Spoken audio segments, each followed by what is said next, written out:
What's up guys? In today's video, I'll show you how to fix the YouTube clip button not showing on your phone. First, open the Google Play Store and search for YouTube. Open the YouTube app page and check if an update button is available. If there is, tap update and wait for it to finish. If the clip option is still missing, open your phone settings and go to app.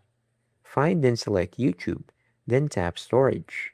From here, tap Clear Cache to remove temporary files that may be causing issues.